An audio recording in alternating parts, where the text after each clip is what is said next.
I'm Becky Anderson in London, and this is CNN.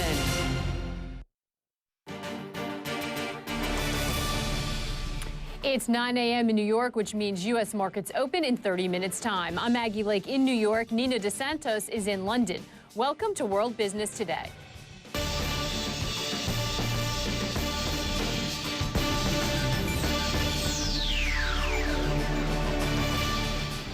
Italy's prime minister survives a confidence vote after Silvio Berlusconi drops his attempt to topple the government. As one political crisis is averted, another one continues across the Atlantic. The U.S. budget deadlock enters its second day. And from Fifth Avenue to Wall Street, the company behind the Empire State Building is going public on the New York Stock Exchange. First off, though, two governments, two political crises, and one common denominator: how to deal with their massive amounts of debt. The U.S. is currently in day 2 of its government shutdown. Congress remains divided over a healthcare reform and cannot agree on a new budget, with that deadline looming fast on October the 17th. Well, the president, Barack Obama, has made it clear that he holds the Republicans in the House of Representatives responsible, and he says he's not backing down on Obamacare.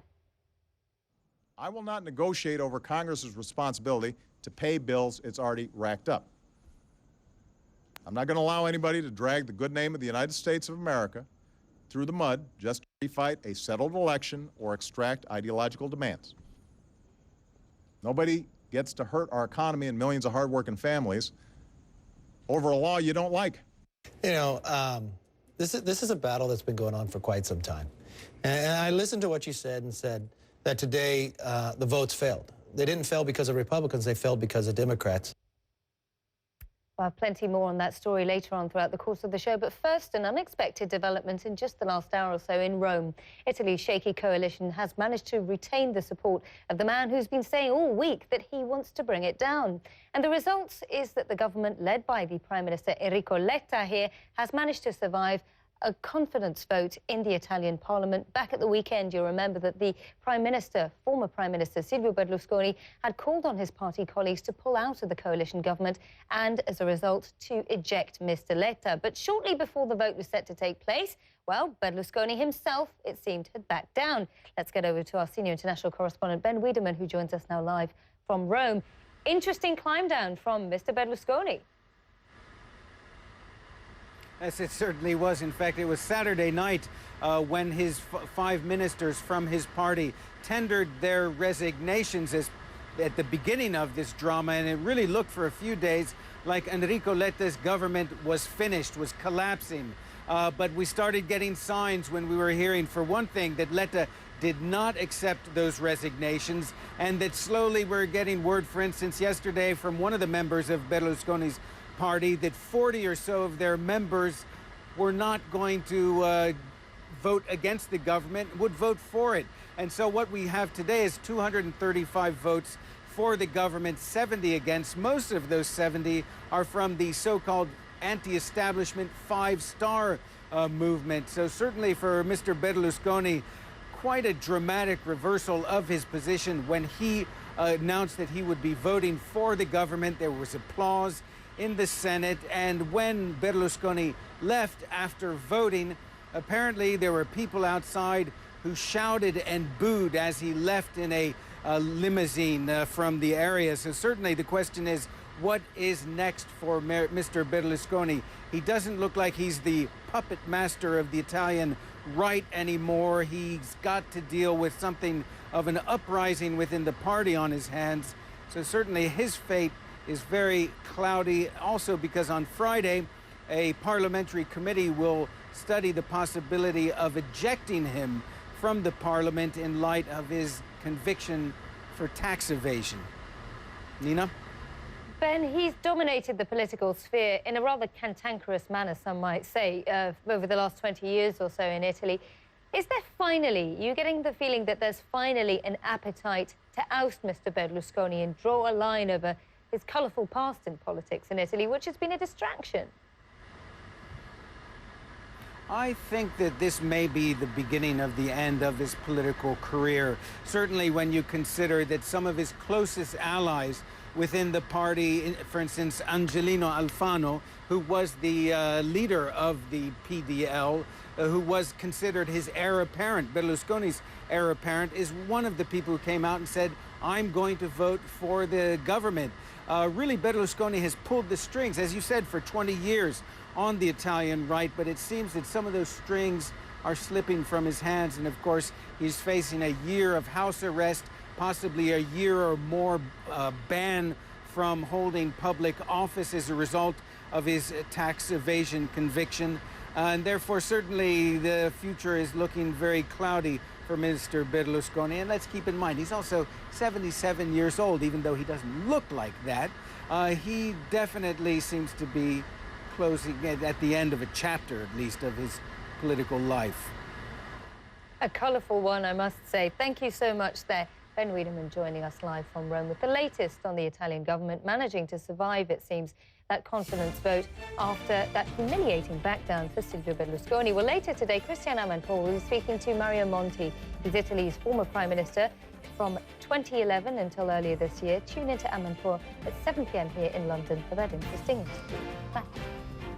So one country back from the brink. Let's turn our attention to the political crisis that is still unfolding, unfortunately, here in the U.S.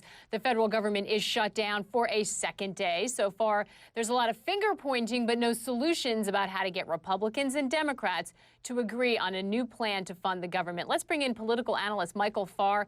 He is the author of the book, Restoring Our American Dream, The Best Investment, and he joins us live from our Washington bureau. Michael, this certainly doesn't seem like the way to restore our dream in the U.S., certainly does not seem like the best investment. I'm sure you're cringing sitting down there.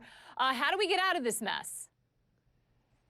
I think we're going to have to watch things get worse, actually, and unfortunately, we're really seeing a lot of venom on both sides here in Washington, and really they seem to be much more concerned with political consequence than the actual outcomes for the country and for the results and for the people. So we're looking for agendas for the 2014 elections. And I think things are going to have to get worse. And I think the crisis is probably going to have to come from Wall Street before we take greater action and are able to confront the issue of the debt ceiling. You know, I've been hearing that, Michael, and it frightens me that politicians are willing to run that risk again. You know, we keep talking about the fact there are unintended consequences. These are complicated global markets. You can't dictate what's going to happen, and that you can sort of stop that selling and loss of confidence once it happens. But Wall Street right now, we are looking at a weaker open, but investors for the moment seem to think that they're going to get their act together. The shutdown is bad, but they're going to be able to prevent something going to the wire on the debt ceiling. Are investors too complacent about that? Yeah, well, exactly. I mean, why do investors feel that way? What evidence have they seen from this band of jerks up here, behind me that would indicate that we're actually going to come to some kind of consensus? We didn't in 2011. I couldn't have been more dead wrong. In 2011, I thought there was no way that elected members of Congress and of the Senate in the United States would watch the U.S. sovereign debt rating be downgraded, that they would absolutely go to the line, but they would back off and make sure that we kept our AAA rating. Didn't care. I'm not sure what they're going to do this time, but I'm not at all encouraged.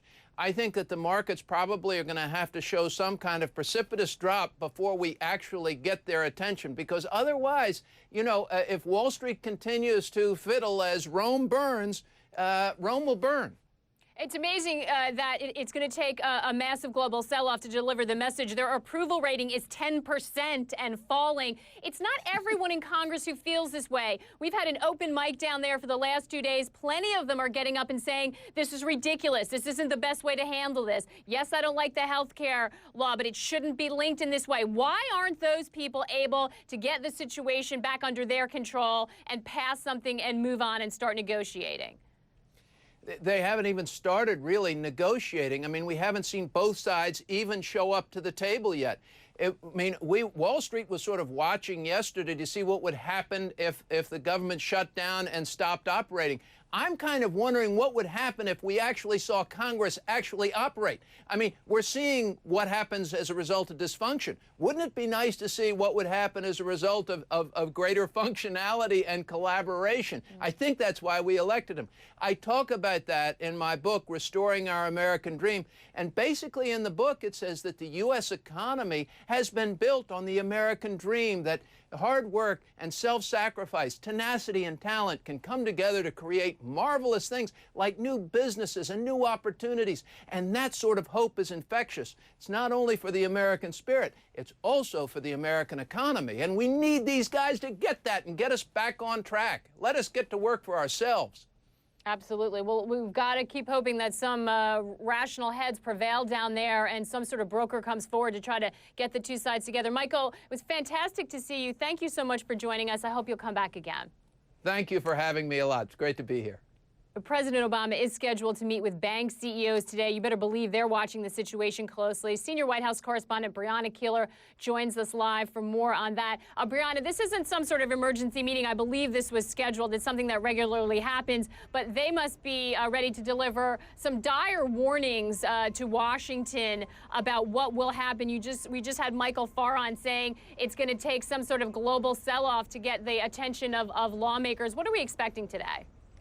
Well, you know, I think we are expecting for these CEOs. First, let me tell you, they'll be meeting here at the White House. That will include Goldman Sachs' Lloyd Blankfein. He's currently the rotating chairman of this financial services group that is going to be meeting here at the White House. But, you know, I actually spoke the other day with the CEO of one Fortune 500 company. And while the concern is over the shutdown, of course, the big concern among companies has to do with the debt ceiling.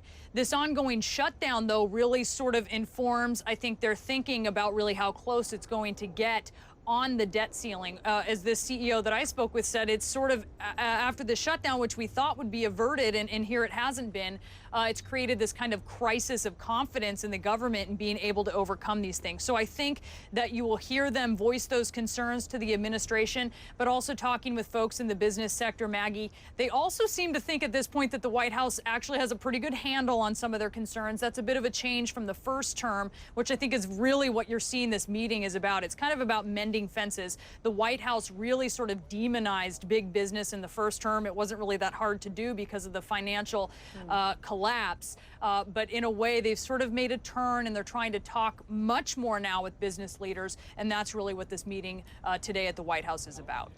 And no doubt the administration probably going to ask them, many of them Republicans or with Republican constituencies in their ranks, to make some phone calls and sort of put the pressure on the Republicans. Brianna, quickly, nothing on the schedule. Again, we see the president sort of popping up ad hoc, but we're not expecting anything formal in terms of talks on the budget, right? No, but, you know, that doesn't mean anything. Yesterday, I think there was one meeting he had with Obamacare beneficiaries, and we ended up seeing him pop up in the Rose Garden with a message about the shutdown. So things are moving fast. Things are fluid. Really, it's possible that we could hear from him. We just don't know at this point. And he is the president, so he has an open pulpit to get his message across. All right, Brianna Keeler, great to see you. Thank you so much. Nina? Yes, those are coming here on the show, though, Maggie. Crackdown on the Golden Dawn. The Greek government tries to rein in this controversial political party by legal means. We'll tell you what that means and take you live to Athens.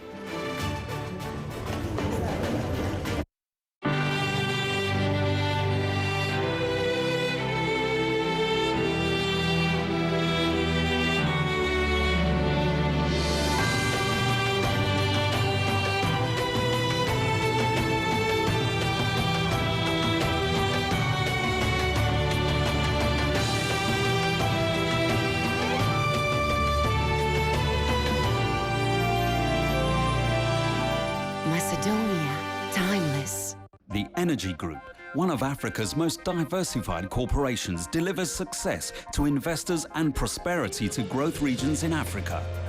With a portfolio in key sectors from media to oil and gas in Nigeria, banking in Ghana, a luxury hotel business in Lagos and Abuja, and a respected global insurance business headquartered in Nigeria, Sao Tome and the UK. The Energy Group, building business in Africa and beyond. Before the bell on Wall Street, traders received disappointing reading on U.S. jobs. ADP, a payroll processing firm, says private sector employers added 166,000 jobs in September. That is down nearly 10,000 from the month before, and it is weaker than economists were expecting. This could be the only big jobs number out this week. The government jobs report had been set for release on Friday, but we are not sure whether we're going to get that now because of the government shutdown. Right now, U.S. stocks look set for a weak open. The Dow's on track for a drop of about 0.5% at the open. Nina? Yeah, Maggie, here the European Central Bank had decided on interest rates today, saying that it's decided to keep them at their current record low, just 0.5%. The bank's governing council held that benchmark rate steady. That is where it's been since the month of May. ECB President Mario Draghi reiterated that he'll consider what's necessary to try and support the Eurozone economy. With regard to money market conditions, we will remain particularly attentive to developments which may have implications for the stance of monetary policy and are ready to consider all available instruments. Let's have a look at how this is affecting markets over here where I am. As you can see, it's sort of replicating the picture that Maggie was showing us vis-a-vis the futures markets in the United States 15 minutes before the opening bell. Bit of weakness on a number of these markets, specifically the UK market. I'll get back to that in a second's time. Shares in Milan are doing pretty well, especially given the fact that the Prime Minister Enrico Letta managed to survive a vote of confidence in Parliament. As you can see there, the FTSE MIB is up around about 1% at the moment. As I was saying before, in London, there is weakness on the FTSE 100. Remember that the FTSE exchange is also in the Milan market, which is why we have the FTSE MIB over there, FTSE 100 in London. The reason why we're seeing weakness filtering into the London markets is because of Tesco. This is the UK's biggest retailer, down by more than 3.5% its shares are after this firm posted a disappointing set of earnings for the first half of the fiscal year. So as you can see, that market down, Milan FTSE MIB also up, though, bucking very much the trend, and that's largely due to the political impasse that has been surpassed, you should say, over in Italy. Well, in Greece, authorities are cracking down on one of the country's most controversial political groups, the far-right Golden Dawn Party. Its founder, Michailos Liakos, I should say, is expected to arrive in court today. He's arrested alongside another party leader over the course of the weekend. Let's bring in Elinda Malabrapoulou, who joins us now live from Athens with the latest. How significant is this, arresting these members? Elinda, if you can hear me. No, I can't hear you very well. Could you repeat that question, please? Elinda, if you can hear me, how significant are these arrests that have been made today? Well, what we've had today is we've had quite interesting news. I mean, we're waiting for the party leader to appear in court and give his deposition about what has been happening so far. But what we have had is we've had four parliamentarians of Golden Dawn. They have finished with their depositions, and three of them have been actually allowed out on bail. One of them has been remanded in custody. Now, this has been quite surprising news for most of the Greeks. We were expecting, from everything we had been hearing so far, and because we knew that the criminal charges in question are very serious. They're about forming and participating in a criminal gang, and if we follow those felonies, in some particular cases, they even go as far as murder. So what we saw today, we saw the three of them walking out on bail and actually doing so in a very showy way. They were quite rude to journalists waiting outside. They talked about how the party is going to prevail. So we certainly did not see a behavior from them that would go with anything like being, remotely sorry about what's been going on. And this is something that has raised a lot of questions as to how strong the case against them really is.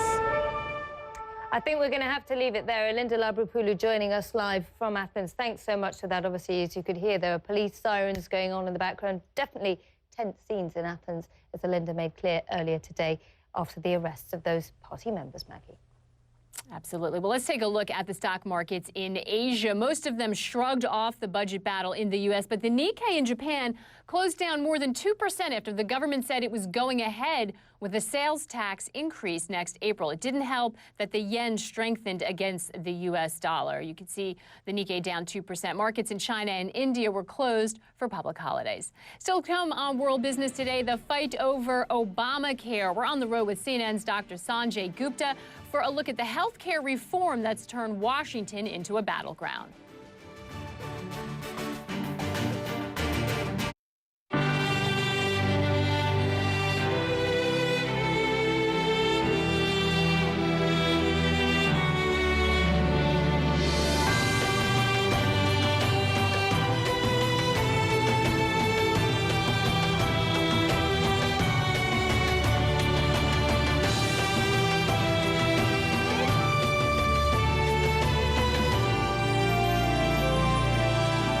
Macedonia, timeless. The world feels smaller than it did 10 years ago. Back then, the question everyone was asking was how? How do you get from Moscow to St. Petersburg and back in the same day? How does cargo get across 7 time zones efficiently and quickly? How do you get from Nice to Moscow and see the best of 7 beautiful countries along the way? We've answered these questions. Celebrating 10 years of linking lives and business. Russian Railways, the journey has just begun.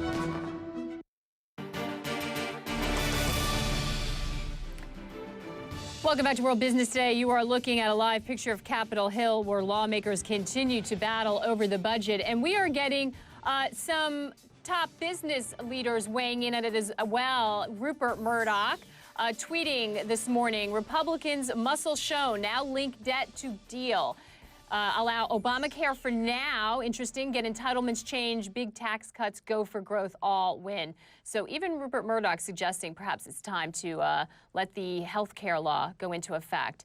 At the center of the battle, as Rupert just pointed out, that's forcing the U.S. government shutdown is Obamacare. Tuesday was the first day Americans could buy insurance under the new health care law. Technical glitches and high traffic, however, slowed the launch of the new online insurance exchanges. Many people said they found it almost impossible to even log in. President Obama says demand for information on exchanges was greater than expected. Our chief medical correspondent, Dr. Sanjay Gupta, is on the road with CNN Express bus. He joins us now from Lexington, Kentucky. Sanjay, great to see you. We obviously know there are some members of the Republican Party that absolutely hate this new health care law. That's why we're in this budget battle. But what about the people on the ground? What kind of response are you getting from people that you talk to?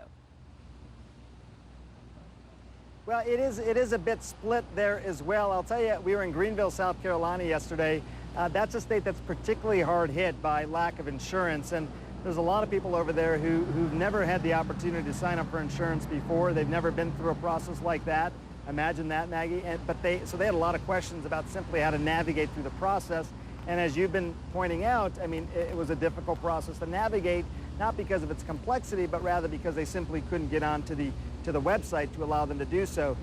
But you know, the concerns really rally around, is this going to increase my costs for other people who have insurance? Is it going to affect quality? Also, you know, the impact on larger businesses. Are they going to start taking people's hours and cutting them so as to not have to provide health care insurance? This is sort of the give and take that's going on in many states now around the country. Here in Kentucky, you have a very interesting situation, Maggie. You have a Democratic governor very much in favor of the Affordable Care Act, but you have 2 Republican senators who are very much against it, Mitch McConnell and Rand Paul. Those are names that many of your viewers have probably heard, because they're in Washington hopefully trying to get the government restarted right now. But this is a state where there's a lot of mixed messages, if you will, Maggie.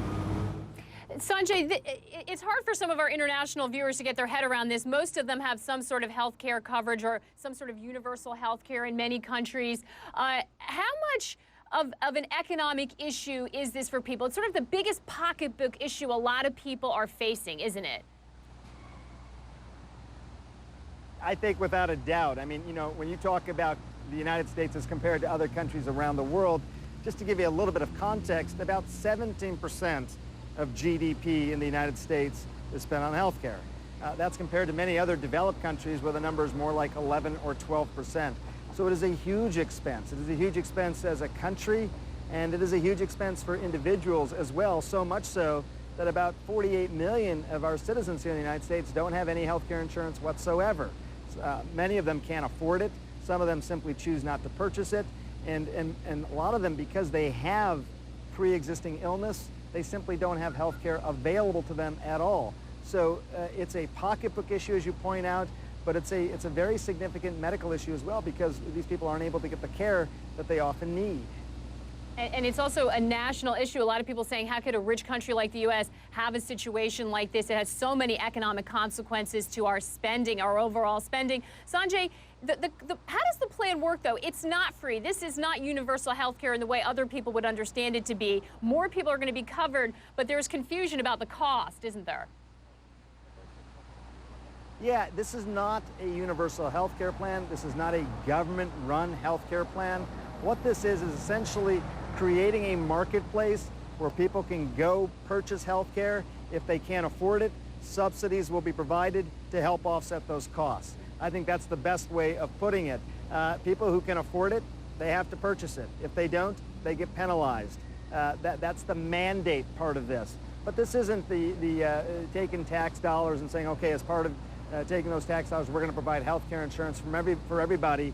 That's not what this is. And even if this plan was fully implemented and things went absolutely as some predicted they could or should, you still wouldn't have universal health care. It still wouldn't cover everybody in the country. There are some people who would fall through those gaps. So it's a complicated system, Maggie, and this implementation of the Affordable Care Act has also been complicated over the last couple of days.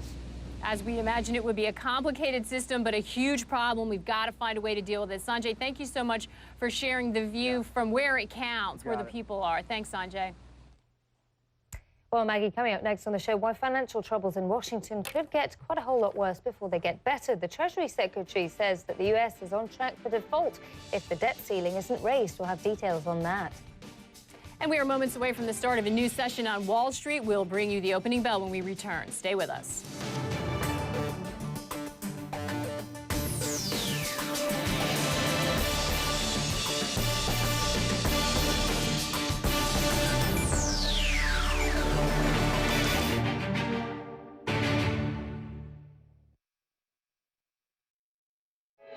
Senior executives, the world is changing.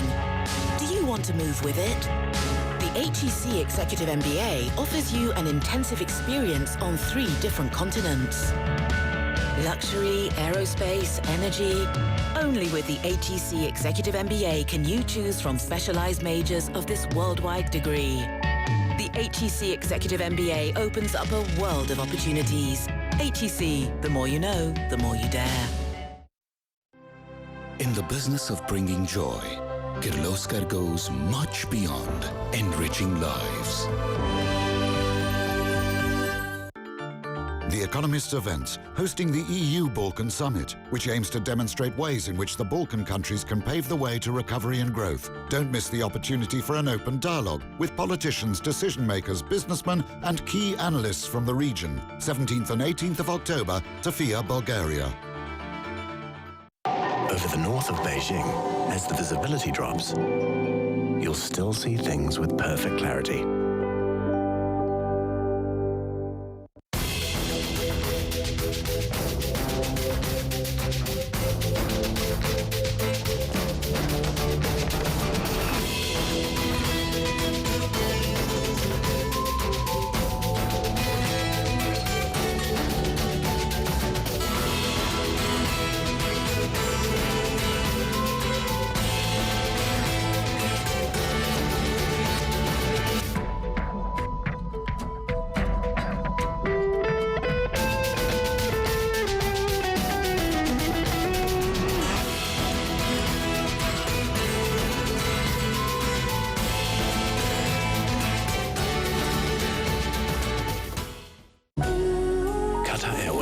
World's 5-star airline.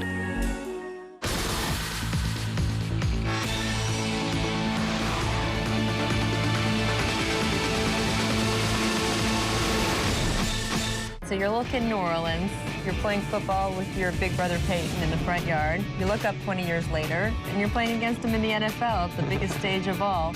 What's going to be the most special for you? This is getting you up close. Daniel Etu tells us why he's all about trophies, not money. Menos el mundial. Why did I come to England? Because I've never won here. You and I speak right now, Floyd. What is your place in boxing history? Hopefully someday I'll go down as the best. This is CNN. CNN's original series, Anthony Bourdain Parts Unknown, goes to New Mexico. Get fired up. When the zombie apocalypse comes, I'll be ready, as long as they're holding beers. heated up. My face was burning off. And beamed up. At no point was I probed, nor did anyone attempt to probe me. And I'm a little hurt. Emmy-winning Anthony Bourdain, Parts Unknown. New Mexico, only on CNN. I'm Pauline Chu in Hong Kong, and this is CNN.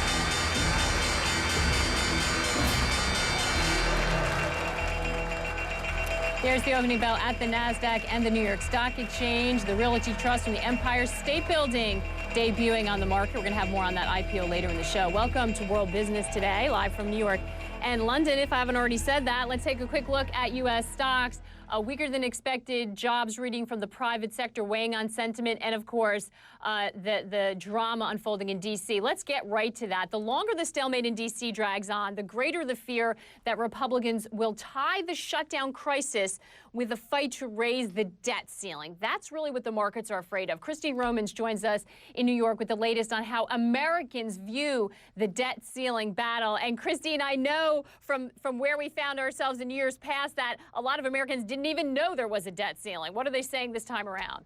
I would argue a lot of congressmen didn't even know what the debt ceiling was before they were elected, because it was pretty clear there could be some more education on that front in Washington, D.C. Look, this is what this recent polling shows, and it really surprised me. Take a look at the number of Americans who think that not raising the debt ceiling is a bad thing. 56% of Americans say it is a bad thing not to raise that debt ceiling.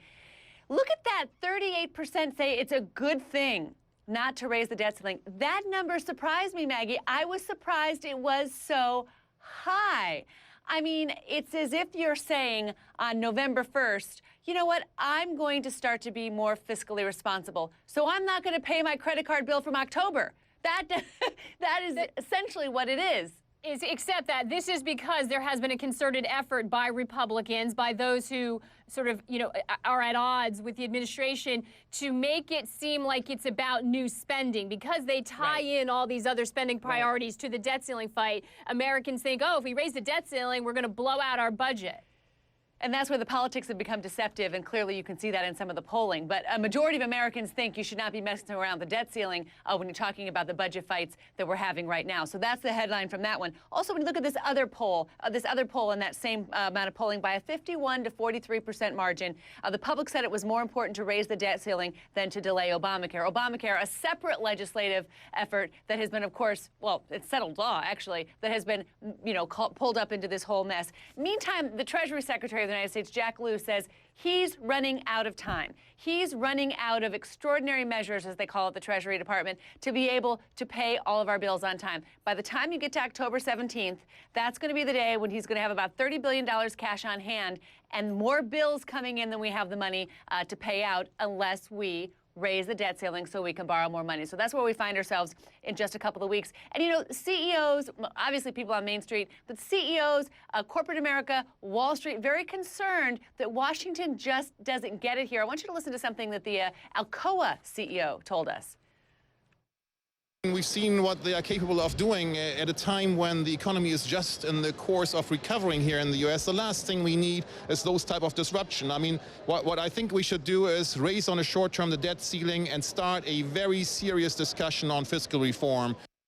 Oh, a very serious discussion on fiscal reform. That would be a great thing to do, except we're not really having that discussion. We're having political fighting about paying the bills and keeping the government open. Really, really playing defense, not offense, on serious fiscal reform, Maggie. And very worrying, talking about, deceptive messages sent out. You still hear lawmakers down there say, oh, people are exaggerating the impact if we hit the debt ceiling. It's sort of smoke and mirrors being put forth by the other side. Every reputable economist, analyst, business leader you talk to say simply it would be doom, it would be unknowable, the consequences, but catastrophic. So they're really playing with fire in terms of the misinformation on that, too, aren't they?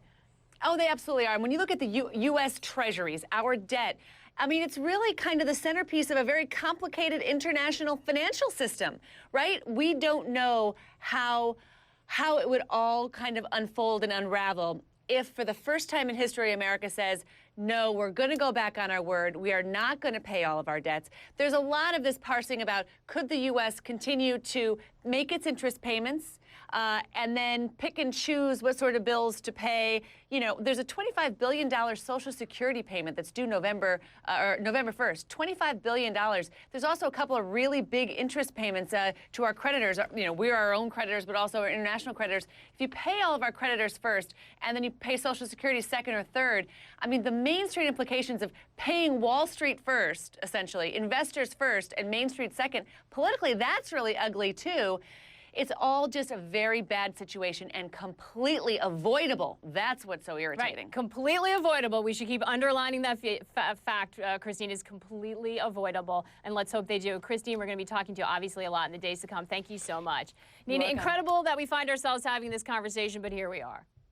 It is, isn't it? It's interesting to hear there from the head of Alcoa. They're trying to talk some sense into politicians in Washington, saying that Wall Street doesn't want to have to deal with this. Right. There is one company that's profiting from the situation out there. Hyundai Motors is offering to help customers who aren't being paid during the government shutdown. It says that workers who own a Hyundai won't have to make payments on their vehicle while their wages aren't being paid. The South Korean company also says that during October, furloughed workers can buy or lease a car without having to make a payment for the best part of 3 months.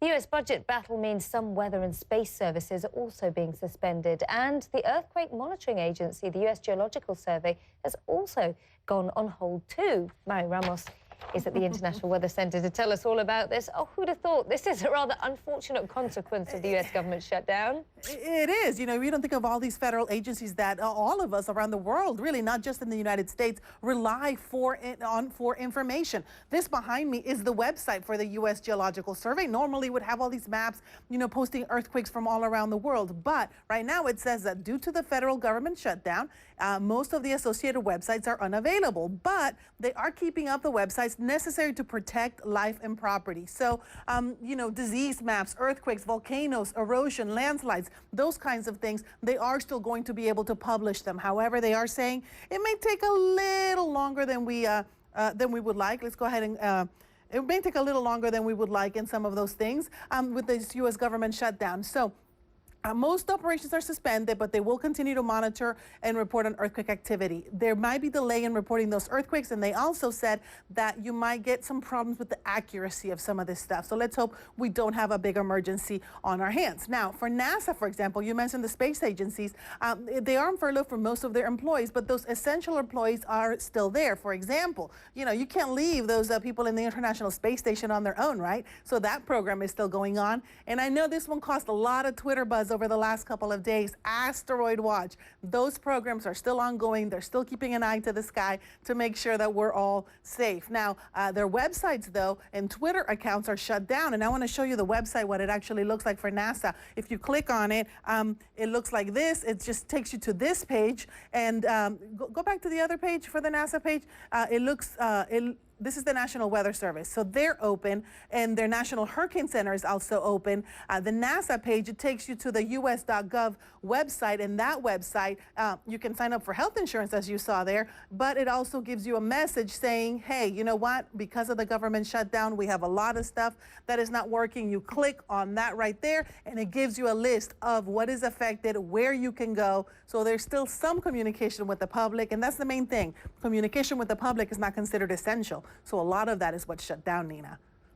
Right, that's an interesting side aspect, isn't it? Mary Ramos there at the CNN International Weather Center with more. Let's get back to business news in just a moment's time, but first I want to update you on the top news stories that we're following for you here on CNN. Italy's coalition government, led by the Prime Minister Enrico Letta, has overwhelmingly won a confidence vote in Parliament. It was triggered when the former Prime Minister, Silvio Berlusconi, called on his party colleagues to pull out of the government at the weekend. But shortly before Wednesday's vote was set to take place, Berlusconi, it seems, had backed down. With all these expectations, the fact that Italy needs a government which can deliver a structural reform needed by the country to modernize, we have decided without work to give up confidence to this government. International experts have started work in Syria to document chemical weapons in that country. It's the next step in a plan to destroy Syria's chemical weapons stockpiles and its ability to produce more of them. A general who defected from the Syrian army has told CNN's Christian Amanpour that he doesn't think President Bashar al-Assad will completely give up his entire stockpile of these weapons. Myanmar's President Thein Sein has been making his first visit to the state of Rakhine since violence broke out there between Buddhists and Muslims. Police say at least 5 Muslims have been killed, including a 94-year-old woman who was stabbed to death on Tuesday.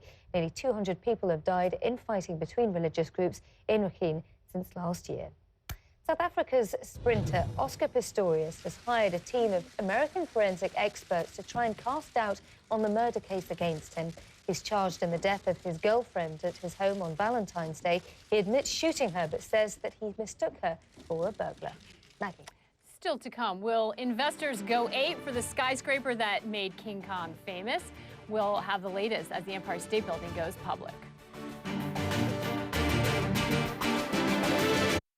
The world feels smaller than it did 10 years ago. Back then, the question everyone was asking was how? How do you get from Moscow to St. Petersburg and back in the same day? How does cargo get across 7 time zones efficiently and quickly? How do you get from Nice to Moscow and see the best of 7 beautiful countries along the way? We've answered these questions. Celebrating 10 years of linking lives and business. Russian Railways. The journey has just begun.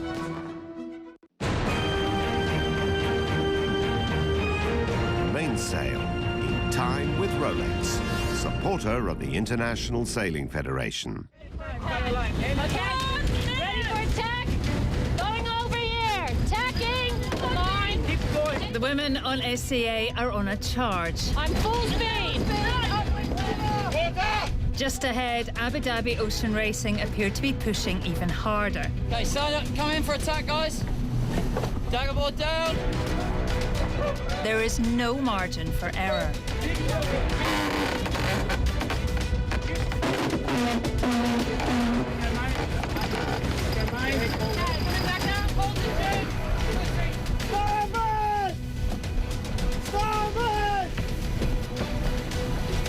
The round-the-world race yachts with their professional crews pass within touching distance of smaller yachts. Why this watch? This watch has seen gale-force winds, incredible sights, and craft and crew become one. It's marked the most challenging seas, the longest nights, and charted a course for the bravest of brave. It doesn't just tell time, it tells history.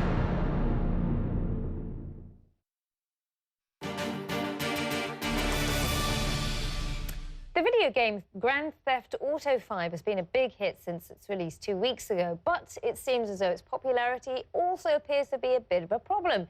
Confused? So am I. Thank goodness here's Maribel Ava to explain all at the NASDAQ. Maribel.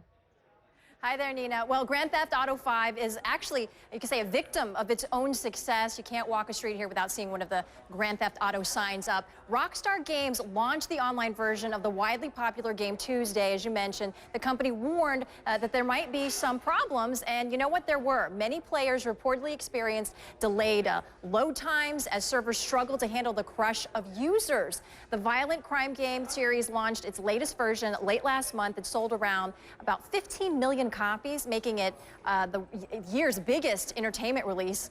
Shares of Rockstar's parent company, Take-Two Interactive Software, have risen 77% over the past 12 months. So, you know, that could mean that investors have already priced in the success of Grand Theft Auto 5. Tuesday shares, though, rose 1.2%. As far as how they're doing right now, Take-Two down 1.5% right now at 1811. Now, another gaming company is making some business news today. UK company behind the popular online game Candy Crush Saga is preparing for an initial public offering, and a source familiar with the deal says King has filed for an IPO in New York, and reports say King plans to list right here on NASDAQ. The IPO is reported to be worth about $5 billion. The company's signature game is, of course, Candy Crush Saga. King's games are played more than 1 billion times each day, and Nina, I'm hearing that they're actually addicts of this game.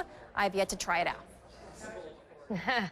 Interesting. I've got to say, I'm not a gaming person myself, but I do understand that there are plenty of people out there absolutely passionate about these things, which is a financial windfall for some of these companies. Thanks so much, Maribel Aber, there live at the NASDAQ. Maggie. Well, the shutdown in Washington won't stop Twitter from posting its IPO documents on a government website. The Securities and Exchange Commission has not closed down because by law, it must remain open until it runs out of money. Twitter is required to make its finances public as part of its filing for the upcoming IPO. News reports say those documents should come this week. This will be the first time Twitter has opened its books for the public to see, and it should be interesting reading. Nina. Wow, I bet it is as well. Almost as interesting as what is on Twitter every single day. Now, as temperatures start to drop here in Europe, one brand famous for its ski wear is eyeing a winter listing itself. Moncler used to be known for dressing the French Olympic ski team, but in the past decade, it's been transformed into a luxury brand. I sat down with Remo Ruffini, the man who managed to reinvent the Moncler name. I changed the strategy from starting my business in 2003. It was really a mountain wear company. I turned into let's say, a jacket you can use everywhere. And we make jacket for everybody. So we say we don't want to be too much in the fashion system. If you are too in fashion, I think, use for one season. I think Moncler, you can buy a jacket you can use for 6-7 years. You didn't just buy this company. You're the creative director. You're the person behind this company's transformation visually as well, and also in terms of products. You don't just make jackets, you make shoes, you make winter boots, handbags, etc. How important is the design element of this? Because you're the creative director. Yeah, for Moncler it's very important because we don't have one designer as the major the company. I think we have.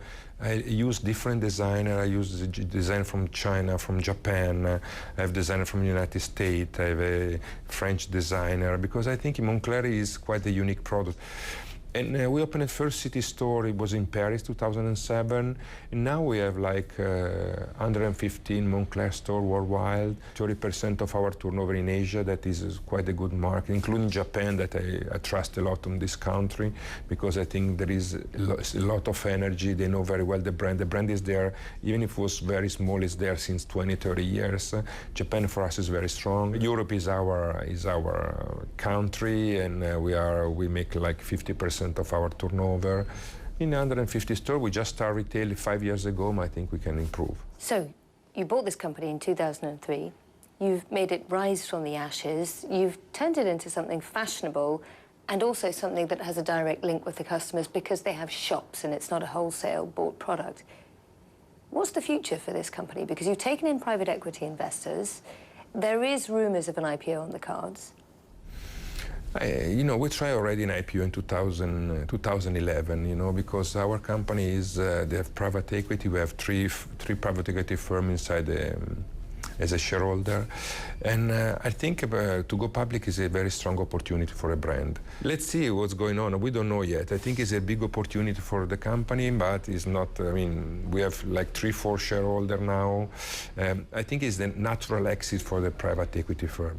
We are ready since June 2011 because we work hard to prepare the IPO 2 years ago, and now we are everything. So what are you waiting for? Market conditions? The exit, if I have to talk with my partner if they want to exit because they really trust about the company and the market. I think is worldwide is not bad, for a moment. In Italy is quite, let's say, weak, especially in the last 2-3 weeks. We have board in the next month. It's all on the table, the opportunity. So plenty of opportunities there. Perhaps maybe not listing in Italy, some might have thought, if the market is indeed as weak as Remo Ruffini was talking about there. And in some more IPO-related news from the fashion world as well, designer Marc Jacobs, it seems, is leaving Louis Vuitton. After 16 years with this company, Jacobs is deciding to move on to focus on an IPO for his own eponymous label. The head of the parent company, LVMH, Bernard Arnault, confirmed Jacobs' plans to leave the company just after his final fashion show on Wednesday. That was at Paris Fashion Week, Maggie. Very interesting. Well, a high-profile public offering makes its debut here on Wall Street today. We saw them ring the opening bell. It's known as a REIT, which is a real estate investment trust. It's valued at about $3.5 billion, and it contains one very famous skyscraper. It's been at the heart of the New York City skyline for more than 80 years, the Empire State Building. the skyscraper King Kong tried to conquer, where star-crossed lovers met in Sleepless in Seattle. It's you. It's me. And where Jay-Z and Alicia Keys find themselves in an Empire state of mind. Now this star attraction is making its debut at another iconic building, the New York Stock Exchange. Smile. That's the closest many of us come to owning a piece of the Empire State Building, a photograph. But that's all changed with this initial public offering. The Empire State Building is not going public alone. It's part of a basket of properties owned by a company called the Empire State Realty Trust that are being bundled into one IPO. The path to the NYSE has not been easy. Some private investors didn't want an IPO. But real estate watchers say the building's made money for investors before and could do so again. People 50 years ago have bought into the Empire State Building. People 10 years ago, people 20 years ago have bought into this ownership structure, the current ownership structure that's about to be replaced. And they've all made money because Manhattan real estate has been a winning bet. It's been an upward trajectory. Certainly the Empire State Building has appreciated. If you have a long-term ownership hold, you will make money. That is, of course, if demand for New York City real estate holds up. Indeed, the 102-story Empire State Building has seen its share of economic challenges over the years. Completed in 1931, in the midst of the Depression, it recently underwent a top-to-bottom renovation, attracting new tenants like social media firm LinkedIn. One big draw for investors, the tens of millions of dollars in revenue that comes in from the world-famous observation deck, where you may run into a couple tying the knot, or movie stars, like Uggy the dog. So don't listen if someone has a bridge they want to sell you, but investing in the Empire State Building, analysts say you could see the shares climb. You know I can't get that Jay-Z, Alicia Keys song out of my mind. Shares of the Empire Realty Trust priced at $13 apiece. That was not as high as some had been expecting. It was the lower end of the range. Despite all that, though, this is the largest REIT to go public in the U.S. since 2006. And Nina, you know these things. These plans are put into effect long before we would have the shutdown looming. So I'm sure they're not that thrilled about the conditions, but they went forward anyway. Yeah, that's an interesting point, actually. Hopefully it won't last too long, because otherwise it could change market conditions before these firms can really get things off the ground. Well, the U.S. government shutdown is affecting people in the United States and even people overseas as well in all sorts of interesting ways. In a moment's time, CNN's Jeannie Mose will be showing you some things you may not have heard about, as she often does. So do stay tuned for that.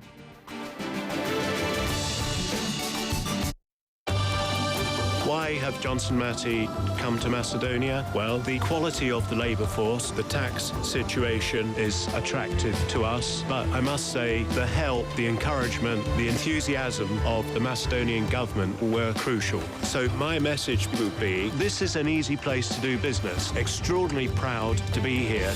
Thank you very much, Macedonia. Come along. Invest in Macedonia, where everything comes into place. The 9th edition of the Women's Forum Global Meeting will be held between the 16th and 18th of October in Deauville, France. This year's focus, the open world. Compete, cooperate, create. The 3-day event gathers 1,300 participants from 80 countries around the world, composed of remarkable men and women who are involved in politics, business, civil society, and academia.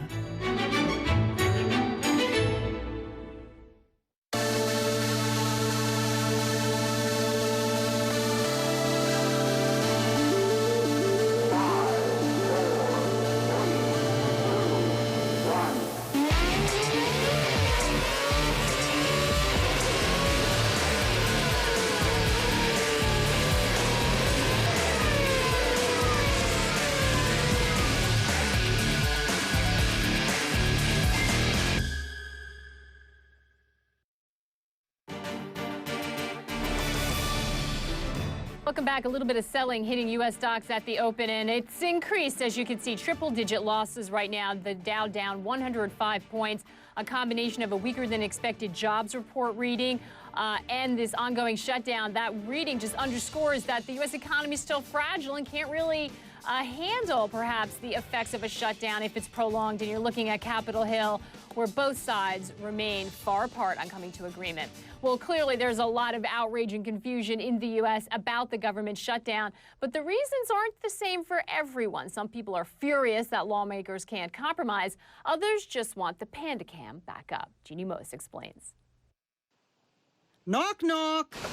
Who's in there? No one, non-essential. The federal government is shut down and some won't shut up. Heckling GOP congressman holding an outdoor press conference. They can't govern this country. You guys are worthless. And the rest of the country is fed up with you. Raised voices outside and inside the Capitol. Do you stand for your country, or do you want to take it down? The New York Daily News took Kevin Spacey's House of Cards promo and twisted it. Instead of off with his head, critics are putting House Speaker John Boehner's head where it doesn't belong.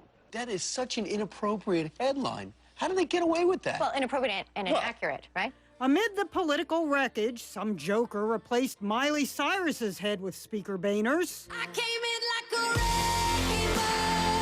Government entities like NASA's Voyager 2 put up notices saying, due to government shutdown, we will not be posting. Farewell, humans, sort it out yourselves, said a space probe not alien to humor. And then there was the National Zoo's panda cam. Instead of watching mom cuddle her new cub, instead of zooming in for a licking of love, the panda cam went to black. Time magazine picked up the slack by live streaming a stuffed panda cam with a guy from The Scream alongside. Of course, not everyone was screaming about the shutdown. It happened today? Yeah, it happened today. I guess you're not impacted. No, not really. Not currently. No, not right now. I don't know. Yeah, of course I am. I'm a human being. Jimmy Kimmel's show hit the street to test whether folks know that Obamacare and the Affordable Care Act are the same thing. And which plan do you support, Obamacare or the Affordable Care Act? The Affordable Care Act. Do you think Obamacare is socialist? Yes, I do. Do you think the Affordable Care Act is socialist? No. So the Affordable Care Act is more affordable than Obamacare? Just the name says it all. Right. People are even tweeting their own solutions to the shutdown. Has anyone just tried turning the government off, then back on again? Jimmy Fallon's show tried half of that suggestion. Or in other words... Come on, Democrats and Republicans. Can't you all just put your heads together? Jeannie Moos, CNN, New York. Well, thankfully, Twitter's still open for business, as you'd expect, which means you can communicate with myself, Maggie Lake, and the rest of the team about what you've seen on this show. Send us your views out there on Twitter, because that's very much open for business. As you can see, my Twitter handle is Santos CNN, possibly the longest one on our entire network. Maggie Lake is very simply and eloquently at Maggie Lake. That's it from the rest of the WB team and the two of us. Thanks for joining us. We'll see you again next time. Welcome to the world's 9th largest country, seated in the heart of the Eurasian continent. To the country that has access to a potential market of 500 million people. To Central Asia's strongest economy with the most attractive tax climate in the Commonwealth of Independent States and Eastern Europe. Make use of the state program of accelerated industrialization that made us number 10 in the World Investor Protection List. Join those who are already joining this. Discover, explore, invest in Kazakhstan. Watch the greatest players on Earth. Enjoy the greatest weekend on Earth. See history being made. The race ends here in Dubai. Register for tickets at www.dpworldtourchampionship.com.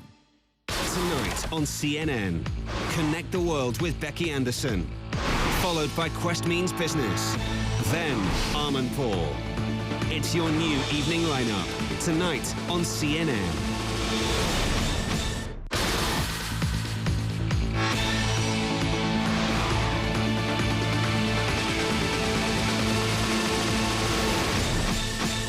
Expedition Sumatra.